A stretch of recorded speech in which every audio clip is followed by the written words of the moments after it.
Welcome to the Fearlessly Fertile Podcast, episode 328. From being told IVF was the only way to getting and staying pregnant naturally 5 years later. Melisa's story. Loves, I am coming to you from Destin, Florida, and I'm just so delighted to be sharing yet another story from one of our amazing, gorgeous, smartest, big-hearted miracle mamas. You see, when Melisa started her journey, she didn't realize what she was going to be coming up against. But over the course of 5 years, she endured polyps, she endured low AMH diagnosis, surgeries, being told that IVF was the only way, then having multiple rounds of IVF failing. Think about what it takes to keep going in that kind of circumstance. She knew that the desire in her heart to be a mom was there because it was meant for her. But she was led to believe that that can only happen one way, and that was IVF. But the truth was something much, much more exciting. When Melisa leaned into her heart and decided to trust herself, trust her body, and trust her baby, she made the seemingly impossible possible just 2 months after completing the Fearlessly Fertile Method program. You see, ladies, this is why mindset is so critically important. So here is my interview with the glorious Melisa. And make sure you take notes, because she proved all of the naysayers wrong, and so can you. Enjoy. Melisa, I have to ask you the question that I love to ask right now.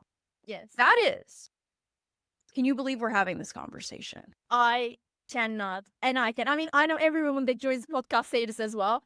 I so cannot believe that, but I always also knew somehow that we were going to end this conversation. And actually, I don't know if you remember, one of the first emails I sent you after we started coaching together, and it was part of an assignment, was the title of my podcast. I can't remember what my exact words were, but maybe it was something along the lines of the woman who, went from giving up to giving in and having her baby. Something along the lines of what? I didn't believe it, but I always knew it was going to happen. Yeah. Yeah, well, and it's funny because you were a listener before you're a guest. I was. And it's such, I hear so often from so many women telling me, like, Roseanne, I know I'm getting on that podcast, and I know I'm this. And people think, oh, well, just because you're making the promise to come onto the podcast. I'm like, no, it's because who you become. Yes. Like who you must become in order for that to happen. It is. And you made it happen, baby. So why don't you start us off by sharing a little bit about how you found yourself on the journey? Yes, of course. So I'll go back to the beginning of when we first considered conceiving and becoming a family. So it was around the summer of 2017, and I think I was around like 33 years old at the time. And we always knew we wanted to become parents at some point, but there were certain things we wanted to establish in life, like financial security, our careers, having a little bit of fun as a couple. But when the time came, being the masculine, like typical type A go-getter woman that I am, I was like, it has to happen, and it has to happen now, So we started trying, and for about 6 months, I wasn't really worried. And then from the end of 2018, like the alarm bell started ringing in my head. And at the time, I was like going into 34, leaning towards 35. I went to see my GP and said that, like, I know you guys don't take action until ladies are at least after 35, but I got this very inside of me that something is wrong in here, so I would like to be seen. And normally they don't let anyone to be seen until after a certain limit, or until at least they try for a year. But again, like being the decisive, masculine, energy, typical type A person that I am, I convinced our GP to get us seen. And then my inkling or my instincts were true, and we got tested, and the first thing I was told was that I had low ovarian reserve compared to my age, and that it would be very unlikely for us to get pregnant naturally. And we were put in the list, and this is not through private, by the way, which I'm mentioning because it means that we had a longer journey if compared to if we would have gone through the private route, which we did later on. And then we were put on the waiting list, and we were given an appointment to be seen 6 months later. But in the meantime, within the next 3-4 months, I got pregnant naturally, which was amazing. So this was but at this point, like 1 year after we started trying, I got pregnant naturally. But then about a week later, I was hospitalized, fighting for my life because I found out that it was an ectopic pregnancy and I was internally bleeding and I was put into emergency surgery. I mean, no, I'm laughing about it, but it was like one of the biggest traumas I've experienced in my adulthood. Yeah, I mean, here you are, super excited that you're pregnant naturally when you were told by the GP. The chances of that are very low because of your low ovarian reserve, and next thing you know, you're fighting for your life. Yeah, exactly. And I think that was one of the defining moments of our journey because that was so traumatizing for me physically and mentally that I went from being this high vibration, high faith person to becoming this completely pessimistic person who just started focusing on all the things that could go wrong as opposed to the things that could go right. And I think that's when my mental mindset, as well as, of course, like my physical well-being at the time, has started playing into the challenges I had or partially manifested as well. I really think a big part of it was my own doing, my mindset at the time. Anyway, so I had surgery, my ovarian tube was removed, and then we were put on the waiting list again. And then I think it was about 6 to 8 months after that, we had our first IVF cycle, and that resulted in an early miscarriage. Even though we got pregnant, which was like great news, first IVF, first time it works, it didn't work out well. And to fast forward a little bit, because it was kind of like a repetition of the same thing for the next 5 years, that is then followed by 4 additional miscarriages and 2 polyp removals and 5 IVF cycle. Now, that is like the understatement of the century. I'm like putting like 5 miserable years into like a one sentence with this big smile on my face because I am where I am right now. But it was definitely a journey and definitely an emotional roller coaster. I remember your story, but hearing it again is like, wow. It's just so crazy how you can find yourself, with this dream of being a mom. You have no idea, Melissa, what you're signing up for. You had no idea it was going to be 5 years, 5 IVF cycles, 4 miscarriages. What did you say? A polyp removal or 2 polyp removals and 1 ectopic pregnancy. It's like bingo, Well, so what was happening for you at that point? Because you were already in a dark place after the ectopic, and completely understandably, because it's essentially a near-death experience. Yeah. And then you go through these additional 5 years of struggle and surgeries and heartbreak. Yeah. Like, I mean, how did you decide that you were going to keep going? Because you had to have made that decision before you reached out to me. Yes, for sure. So what went into that decision for you? Because you could have easily said, oh no, forget it. This is too hard.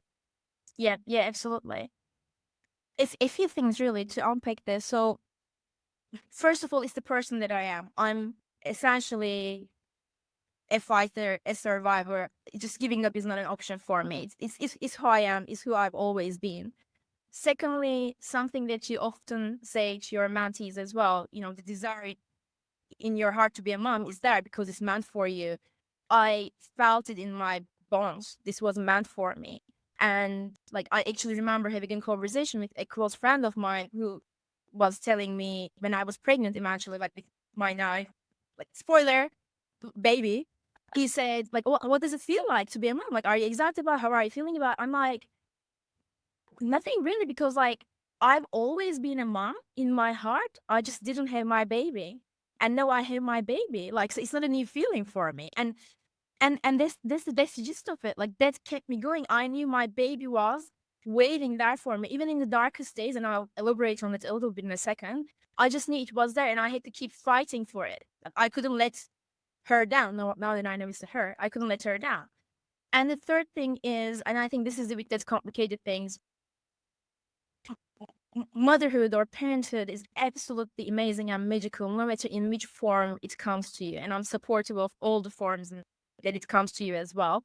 And actually, after having had my baby as well, I can tell now, like it wouldn't have mattered how it came to me, how she came to me. However, because of my childhood and my historical circumstances, I knew that I was really adamant on having my own baby. Like that was, like that was like something that me and my husband created. I wanted the piece of my husband. I was and I am so in love with him that I wanted the piece of him. And that was one of the reasons as well. Like, even though I know that was going to be the route, I was so clear at what I wanted and what I needed that I was going to do everything to make that happen. And anything else, any other option felt like giving up to me. And in terms of like how the journey was, you're right. I mean, now I'm on the other hand and I'm laughing about it, but it absolutely was a transformational 5 years. It has completely shaped who I am today, and part of it I'm grateful for, because if I hadn't gone through those 5 years, I wouldn't have become the mom that my daughter actually deserves, that I am right now. So I'm actually, believe it or not, ladies, I'm grateful that I had to go through all of that. I truly, truly am grateful. And I'm grateful she didn't come to me a minute sooner than she was supposed to. But it was difficult. And from that ectopic pregnancy and like fighting for my life at the hospital moment on, it was a downward emotional spiral. So much so, like I'll kind of skip the details for now, but by the time I reached out to you, or let me put it this way, because there's something I want to pick up on as well. By the time I found you, not reached out to you, I was at the lowest point of my life. And I'll, in all transparency, go ahead and say that I was having really dark thoughts of not wanting to be alive. It wasn't something I was going to act on because, again, that's not who I am. But I was at a point where I was like, lost all sense of purpose. And I couldn't comprehend what life would look like for me if I didn't have that child. But then again, knowing that I was going to have her and giving up wasn't an option for me, I kept going.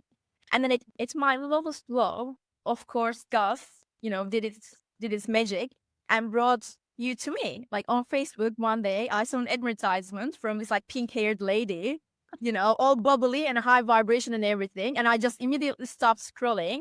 And I was like, okay, this sounds interesting. I'm going to go ahead and get the book. I got the book. I literally read it. I remember it was a beautiful sunny day. I was sitting at our terrace. I literally read it in a day. And then the next day, I found you on all social channels, your podcast, and I became your number one stalker, and I started following you. And even my husband said that from the moment I started listening to your podcasts, there was a shift in me. Something has changed.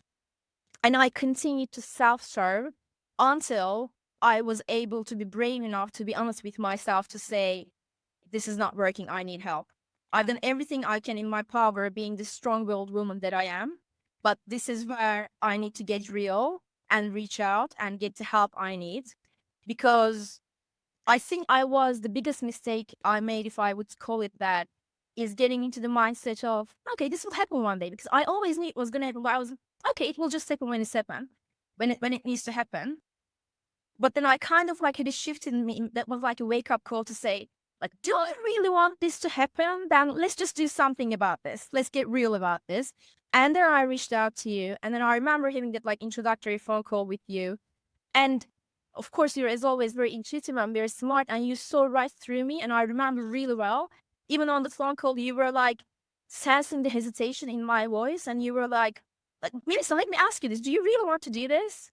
And it shook me to my core because it's a question I never actually really asked myself because I assumed I knew the answer. But then that was my second wake-up call. And I'm like, let's cut the bullshit. Let's just get real and let's get on with it. And then I started coaching with you. And then the rest is history. I think it's such a courageous series of choices that you made because I think because you're so driven because, you come from where you come from and, you are a fighter and you weren't going to take no for an answer pretty much in any aspect of your life. I mean, anyone who knows you knows that's true. But to make that decision, because it's a really, I love that you raised that. And I love that you pointed that out, because it's a very different thing to kind of have this concept of, yeah, I'm going to be a mom one day and feel comfortable in that, but not actually having made the conscious decision, because that's very different. Because, yeah, being a mom is some distant, airy-fairy kind of idea. But if you're not in go mode today, consciously clearing blocks and getting things out of the way, what are you doing? You could wake up another 5 years later and not a damn thing has changed. Exactly. And that was exactly it for me. And probably that was even like verbatim what I told myself. I can wake up in another 5 years and I can still be like going through the motions, trying to make this happen. And actually one of the things that you picked up very early on in our mentorship sessions was that my journey was defined by struggle. Is it I thought I wouldn't be worthy enough receiving this amazing thing that I wanted unless I went through a struggle. I think that was what defined me for so long in my life, from my childhood, from the way I was raised as well. And I've noticed that as well. Like, I was creating some of the hardship for myself. I was making this partially difficult for me, self-sabotaging myself almost as well. And like working with you really helped clear some of these big blocks for sure. Well, I think the other thing that you mentioned that I want to make sure that I point out is you got really clear about what you wanted. Yes. You said you wanted to have a baby, you wanted to have your own baby, you wanted to have your baby with your husband. You went from this very general idea of having a baby to crystal clear, very precise about what you want. And I think a lot of women are scared to do that. And it's like, no, that's like one of the smartest things you'll ever do, because you can be very clear about what you want while at the same time having openness. It sounds like a contradiction, but it's not. Yeah. And so you knew that, basically how you wanted to go about this. And that probably made decision-making a little bit easier, because you're like, Yeah. you eliminate some stuff that you're just not into. Yes, absolutely. That's coupled with having this ability or developing this ability to be able to tap into my intuition as well. And the biggest example through which this came to life was the fact that I really did sense that I was going to get pregnant naturally. Like, we had all these, let me put it this way, all these like 5 in total miscarriages, 4 out of 5, I was naturally pregnant, but I was still going through the motions. I was still like putting all these drugs in my body because I was told that was the right thing to do. And then I remember again, like early in our mentorship sessions as well, I had this awakening. I was like, hang on a second, like for this long, I was made to believe I can't do this by myself. And I was told about all these big statistics that I wasn't a part of the testing pool. But then here I am. Yes, I did have miscarriages, but all four of the 5, including the ectopic pregnancy, was natural. And then I was like, I'm having goosebumps, like remembering this now. And the second, actually, fertile is, you're fertile. it's hard. Just wake up. And I was like, you know what? I'm going to have my baby naturally. And then only 2 months after us finishing our mentorship sessions, I got pregnant naturally at 39 years old, years young. Okay, so we're going to break that down, because it's so crazy to me, because women come to me so terrorized. They love to tell me, I've got an undetectable AMH. I have low ovarian reserve. I've got all of these things. And then they tell me this history of all of this IVF, but in their heart, that never worked. But then in their heart, they really wanted to get pregnant naturally. Melisa, I can't even begin to tell you how many women who truly wanted to get pregnant naturally. And when they follow that and it's just crazy what starts to happen. Absolutely. Absolutely. Because deep down, that's what they wanted. They're just doing IVF to go through the motions. And look, I've got nothing against IVF. I think it's a wonderful thing. Yes. It's a wonderful tool. But this is exactly where the intuition comes into play. And I'm so glad you raised that, because sometimes we can get thrown off. Yeah. We can get distracted from the facts. You were getting pregnant. Those were natural pregnancies. Yep. So with IVF, it was kind of like, wasn't working out for you. Yeah.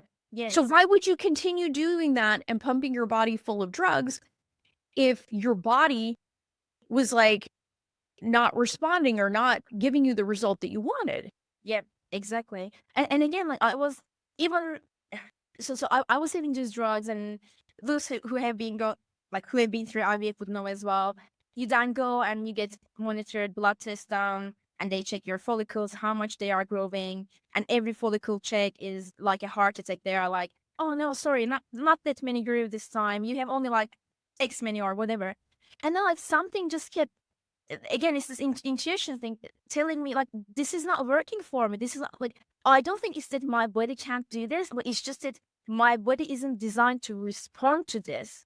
So then, like, following the work that we did together as well, I think what I was able to do is cut off all the noise that was preventing me from hearing what I already knew or what my intuition was already telling me. Throughout these 5 years, I knew this. I just wasn't hearing it.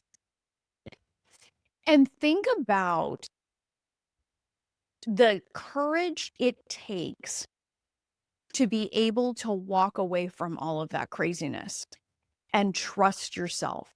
Because at that point, at 30 now, people are telling you you're old, Melissa. People are telling you you've had how many IVF failures? You've had how many miscarriages? On paper, you would have looked absolutely insane. Yep, absolutely. But I also want to touch on something else as well. Like I know when I put it this way, maybe it sounds straightforward, but it was also yes. So half of it was magic through mindset, but other half of it was actions through mindset. So it was all these little decisions that I made that has led up to this point and brought this to me. And again, this really was empowered by you as well, Rezan. I mean, there's a reason why you call your work fearless, right? It unlocked that inside of me. I became fearless to be able to make those decisions. I became fearless to get out of the scarcity mindset. After working with you, I started asking myself questions. If I thought there were no limitations, what decisions would I make for myself now that I think will enable and unlock my baby for me, bring my baby to me? So then I started doing these things. I reached out to a nutritionist. I started, I changed my job to a less stressful one and something that I enjoyed more.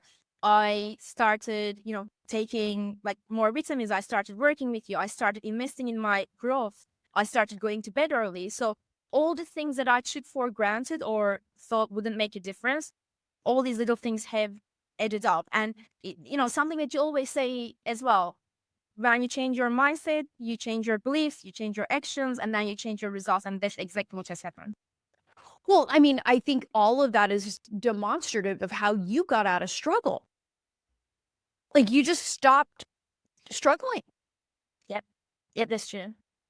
I mean, and because you raised it earlier, being masculine energy. I mean, you were also having to explore the feminine. Yeah. Like we all do. Yes, I did. And I had so much fun exploring that as well. And actually, like, that was something I wanted to touch on too. Right before I found out I was pregnant. So my birthday is in November. I found out I'm pregnant in January. I finished working with you in like end of October, beginning of November. And then in November, I remember going on to this trip in the countryside. It was the most magical time of my life. And I remember saying to my husband, I have never been this happy in my entire life. And there was no sight of the baby. It's just started saying yes to opportunities. I started living my life. I started becoming my highest self. And simply for being alive, I was the happiest that I have ever been. And I can't think of a better environment for a baby to show up, right? And at this point, I even said, like, and I really, really meant this reason. I even said, you know what? I don't even mind at this point if we don't have a baby. I think it's meant for us. I think it eventually will come to us. But like, we are at a stage where we are happy just for being alive. Let's appreciate this. Let's be grateful and let go and let God, or let God, you know. That's exactly where I was. And then lo and behold, a month or so later, my baby found me. I mean, can you believe? I mean, I mean, this is such a powerful point that you're making. So many women get stuck in the idea that in order to have what they want, they have to struggle. Yeah. Yet at the same time, these are the same people that are like, well, how do I surrender? How do I not care so much? And it's like, there is a process. There is a kind of growth that you have to do in order to get to a place of surrender. And you did that work. See, everyone wants to get to the last chapter without doing anything in between. And like, but you did the work. And I think that's it's such a cool thing to have noticed that within yourself, that you found a way to feel that peace that I think a lot of women crave. And it doesn't surprise me at all, Melisa, that the moment you got to that place, boom. And not only did you get pregnant, you stayed pregnant, and now you have your girl. Yeah. Yeah, absolutely. Absolutely. And you know, this the thing. We were touching on this earlier as well.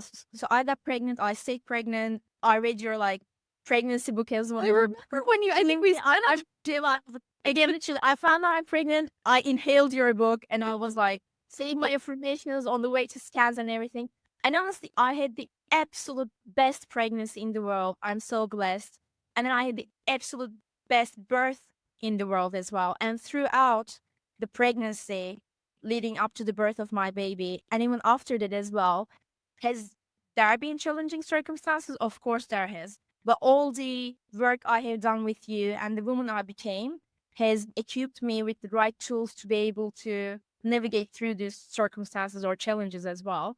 And even so, I'll share you with this too. Like, post-birth, I had massive postpartum depression and anxiety. And that's actually one of the reasons why we're having this podcast rather later than sooner as well. And I kept going back to that toolbox that we had as well. So really, I cannot imagine going through that postpartum period without going through the journey that I did prepartum that led me there and helped me become the woman that I am today. That is such a powerful statement. Because I think, you know, just like and you know this, is like everybody thinks that, well, once I see those 2 lines or once I get my positive pregnancy test, everything is going to be bliss. And while that's partly true, you know, that's just when the work begins. Yeah. And you're exactly right. There's this whole process of preparing for motherhood. And going back to something you said before, which I have said myself on many occasions, like, this journey is preparation, because it's not like all of your problems go away when your baby comes. If anything, it gets amplified. It gets, you know, there's kind of a different twist because now there's a little one that's depending on you. And if you don't learn these tools, you will find yourself very ill-equipped. And yeah, and I think it's really brilliant that you saw the connection and you were able to make it through and really kind of be able to think through that process and come out on the other side. I mean, because how old is she now? She's 17 months old now. That is so cool. I love it. So talk to us a little bit about, like, what do you think were some of the biggest takeaways for you? Because you've mentioned a few things here, but you're so well spoken on this, and because you were always there, Melissa, such like you were so engaged, always there, always saw your beautiful face. Like it was, you were so in it that I would love to hear from you. Like, what are some of the biggest impacts you think doing this work had on your life, maybe in your relationship or other places? Like, how has that in a lot of ways paid off for you? Oh, wow. I mean, I'll start with saying that if I didn't do this work, I absolutely wouldn't be here. I know that. I know that in my heart, and I know that based on evidence as well. A few things really. So, one of the biggest things that this has helped me was once I started joining your group sessions, there was a kinship and there was a community there like never before. And I remember, this gives me goosebumps even now and makes me emotional. I remember our very first call when I joined. I don't know if you remember, but it was very cathartic for me.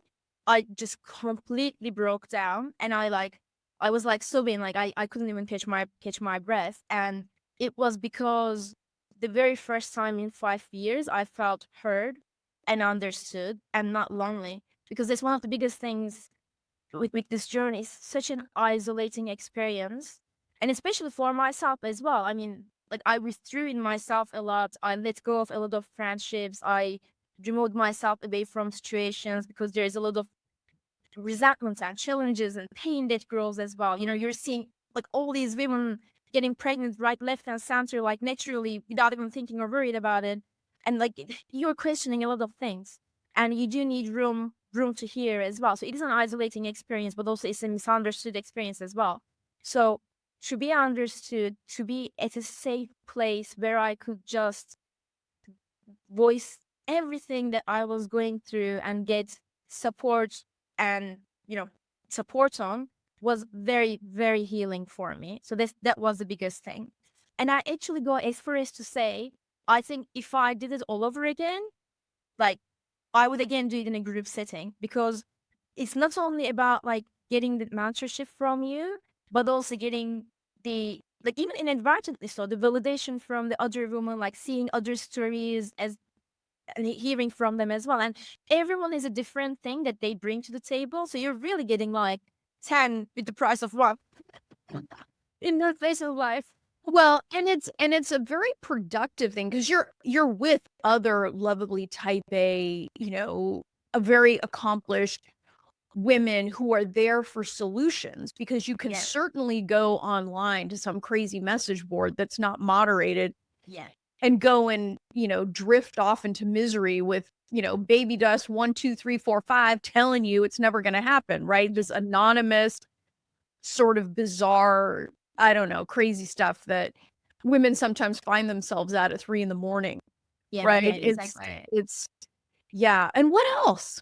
So so that was the first one. Again, like that happened. So there were things that I was directly working with you on, but also there were things that I was listening to other ladies and I was being inspired about as well, saying, "Oh, hang on a second, like I didn't realize actually I had this going on for him too."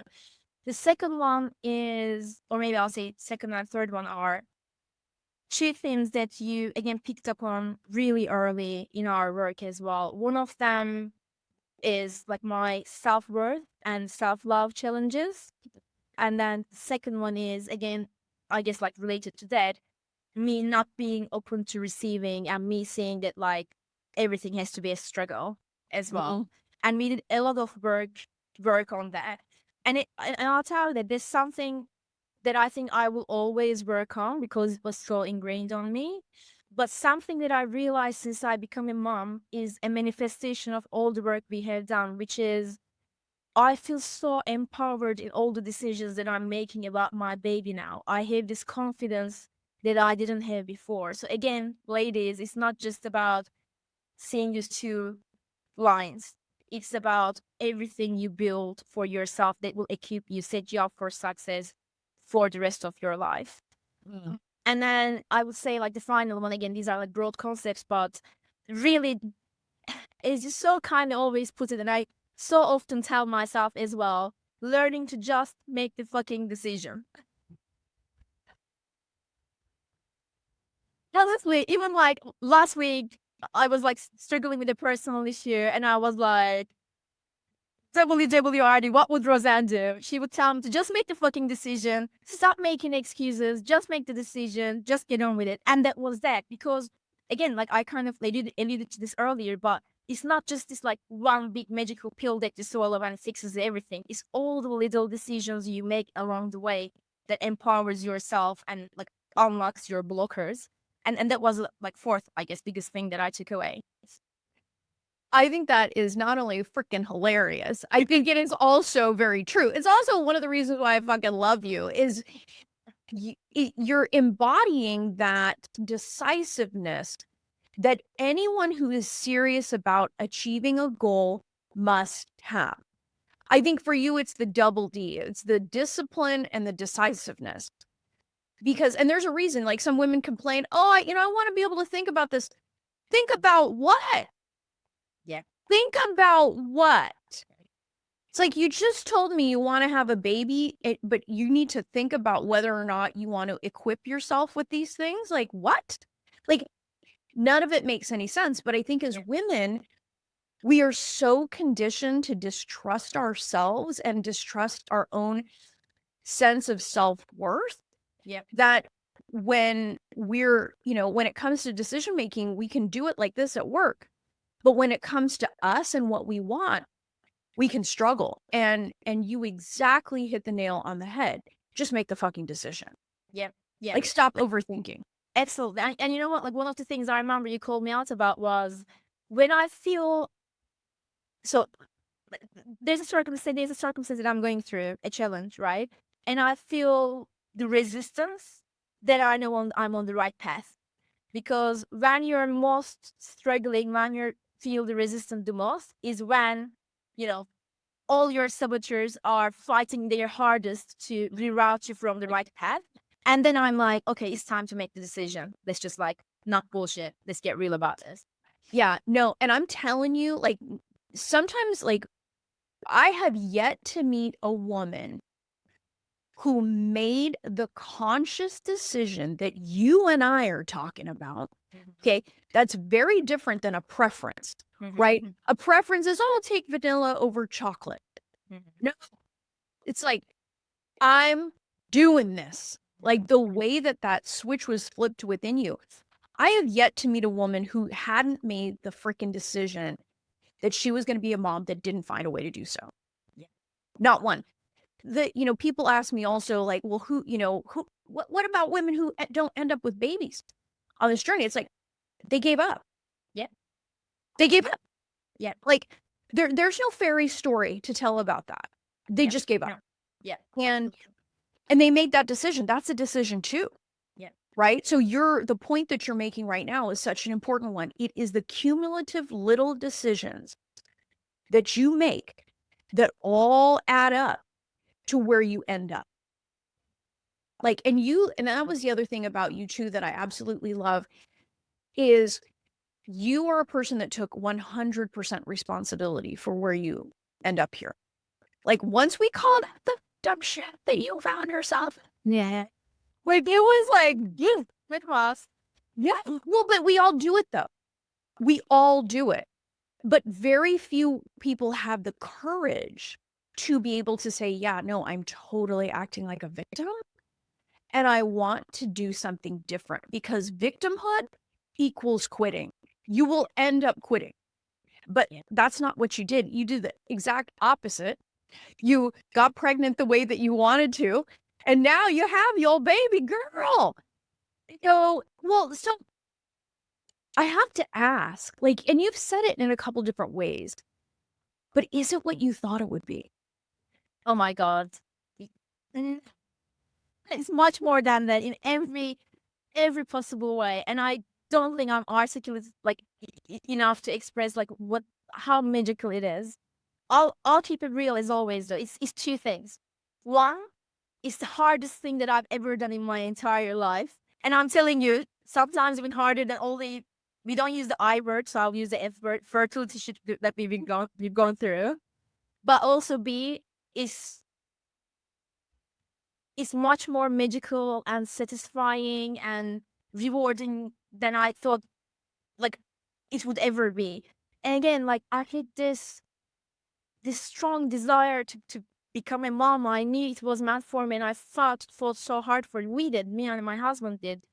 But we never really like stopped to, because we were always like in go. And I don't think we ever stopped to think, okay, so why is it that we want to do this? And I think we broadly asked ourselves these questions, but I don't think we ever got the answer right, other than it being this like instinctive thing that we knew we had to do. We desire so profoundly. But now that I have her, it's like I feel like I've never lived before. It's like I'm re-experiencing life for the first time through her and with her. And it's like there was this veil in front of my eyes that prevented me from seeing life for the true magic that it is. And now I'm like experiencing, like, all the feelings, all the senses are enhanced. And it's the most magical thing and most satisfying thing ever. Honestly, I don't know how to express it. It's so worth it. It's so worth it. And I'll also say, because this is something I reflected on a lot, and I was so worried that what I've been through would define me for the rest of my life. And while, yes, it helped me become the person that I am now, that my daughter deserves me to be, it's not what defined me. It's now a part of my history, one of the things that happened to me. And this is all to say that I feel so healed from all of that as well. I never put that pressure into my baby to heal me. I wanted to have her for the right reasons. You know, it's not her responsibility to heal me, but I feel so healed. Oh, wow. I mean, that is so big, Melissa. Like, that is something that so many women, like, ladies, I hope you listen to this episode at least 3 times in full, over and over again, because Melissa's dropping bombs here. Like, that is, oh, if you could bottle that up, like, that's such a powerful statement, because until you recognize that the change comes from the inside first, and then all of these other things are going to happen, you're just going to keep circling and doing the same shit over and over again, expecting a different result. Yeah. And you made that change, and now look at where you are today. Well, Melissa, I am just so thrilled, so honored, so excited to have had you here and to be able to share in this incredible, testimony again. I mean, it's to witness women living the lives that they deserve to live and that they create and really desire, like, is such a thrill for me. Like, it just makes me so happy, and I'm just so delighted for you. So thank you for sharing your story here. No, thank you. It's an absolute honor for me to be here, and thank you for all that you do for all of us. This wouldn't have been possible without you. It really wouldn't. Thank you. I love you. I love you too, baby. Well, go hug that baby girl for me. Tell your husband I said hello. And we're so grateful, Melissa. Keep kicking ass in your life. Yes. Thank you. Thanks, Suzanne. Love this episode of the Fearlessly Fertile podcast? Subscribe now and leave an awesome review. Remember, the desire in your heart to be a mom is there because it was meant for you. When it comes to your dreams, keep saying hell yes.